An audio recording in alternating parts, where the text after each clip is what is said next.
मज़ेदार और लज़ीज़ और ऑथेंटिक बिरयानी की रेसिपी अगर सीखनी है तो फ़र्स्ट पहले चले जाएँ मेरी मामा के चैनल पे, क्योंकि वहाँ पर आने वाली एक बहुत ज़्यादा लज़ीज़ और मज़ेदार ऑथेंटिक बिरयानी की रेसिपी, जो मेरे बहन भाई बाहर रहते हैं और उनको घर वाली बिरयानी का ज़ायका चाहिए, घर वाली बिरयानी खाने का दिल करता है, तो वो इस रेसिपी को ज़रूर ट्राई करें।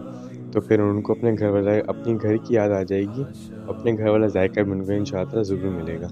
ये तो बहुत मज़े की थी और मैंने इसको खाया था हरी चटनी के साथ, साथ में ली थी मैंने कोल्ड ड्रिंक। ओए होए होए होए! इसने तो माशाअल्लाह ताला मज़ा ही करा दिया था।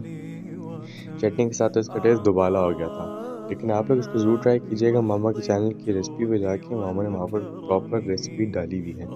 साथ में मामा ने बनाई थी चावलों की खीर, इसकी रेसिपी मामा के चैनल पे ऑलरेडी अपलोडेड है, वो भी जाके देख लेना, जो मीठे के शौकीन हैं उनको भी मज़ा आने वाला है। और ये सजी हुई बिरयानी की प्लेट तो आप लोग देख ही रहे हैं, और जाके फिर मज़ा उठाएँ, देर किस बात की है। और